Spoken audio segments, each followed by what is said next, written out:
I hope it's visible to all.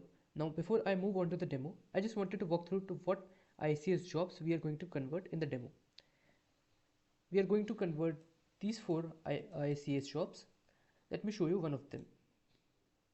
So this here is a job which contains two sources, some transformation components, and these two targets. Now, once you have all of the jobs, the first step is to export the job in zip format.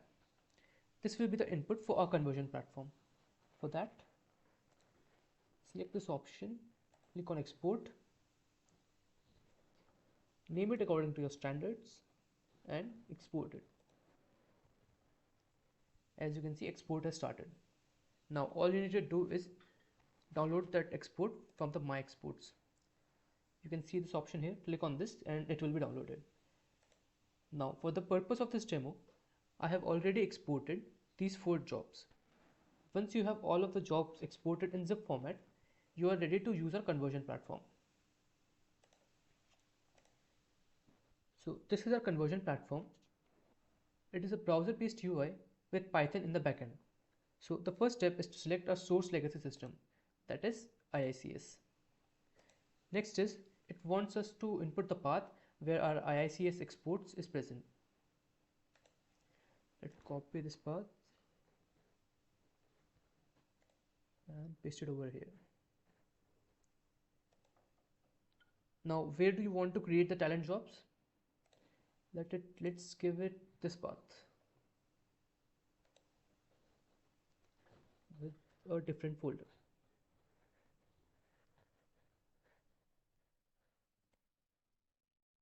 Now the next input required is Talend workspace path. This is only needed if there are dependencies within the job we want to convert. We don't have that here, so this input doesn't matter and you can provide any value. Let's provide it with D drive Talend. Next is the project name. This is where the conversion platform will create importable Talend project. Let's name it IICS conversion, since we are converting it from IICS. Now, as Chris talked about, the first part of converter is analyzer. We have these two options here, analyze and convert. Let's click on analyze. It creates an analysis report at the path where we have a legacy code within analysis subfolder. Let's click on done and let's see the analysis report.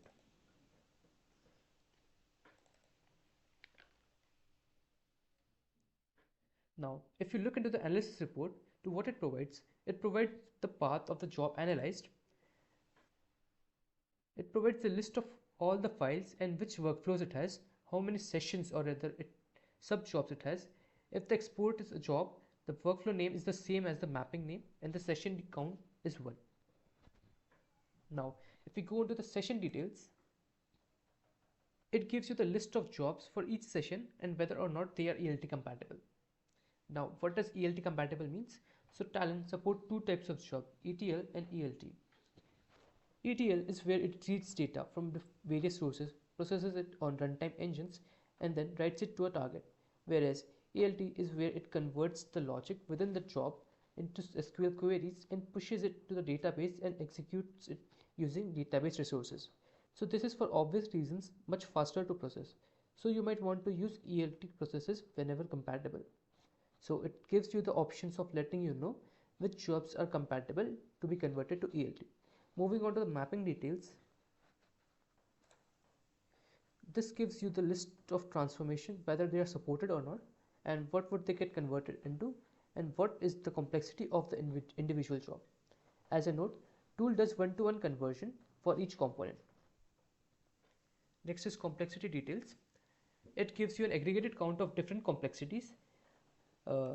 As we have 4 jobs, 2 of them have simple complexity and 2 of them has medium complexity.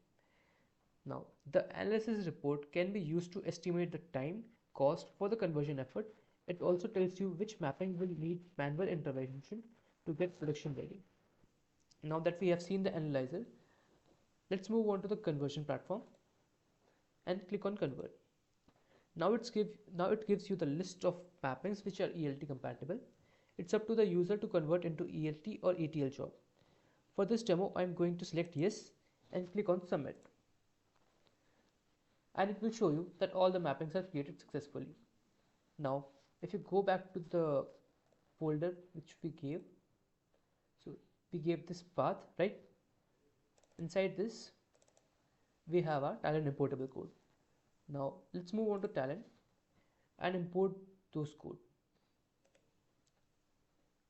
Inside code, inside job script, browse the directory where you have your Talend importable code. Select ICS, and here you can see these are the 4 jobs that we converted. Select all of them and import them. Once you have all of these jobs imported, all you have to do is generate these jobs. Right click on them to generate them, and you will see the generated jobs inside the standard folder. Similarly, do same thing for all of them.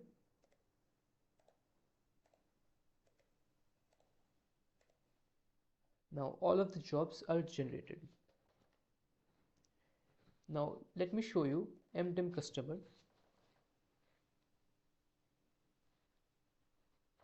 As you can see, this mapping has 3 inputs, 2 outputs, and some transformation components.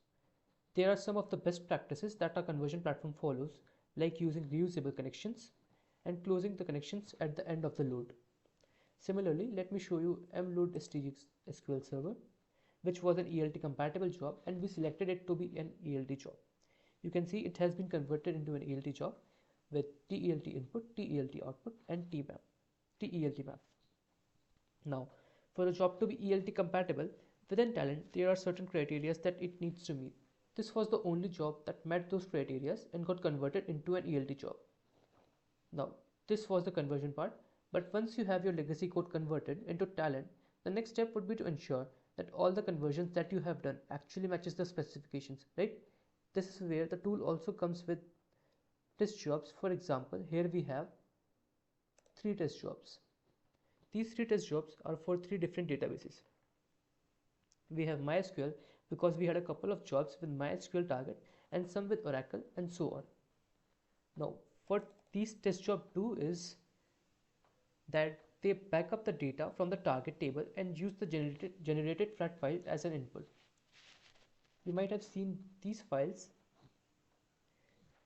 These are the generated flat files which contain information about the target table, job name, and the key. When you run these jobs compare and ensure that the transformation logic is working as expected. These jobs are highly reusable and parameterized. All you need to do is import these jobs. These jobs don't need to be generated. All you need to do is import these jobs, use these generated flat files as your sources. It will run and it will provide you the details when run whether or not the output files which we compare matches or not. Thus, it will help you with faster QA and verification of your migrated code. So that's all from my side.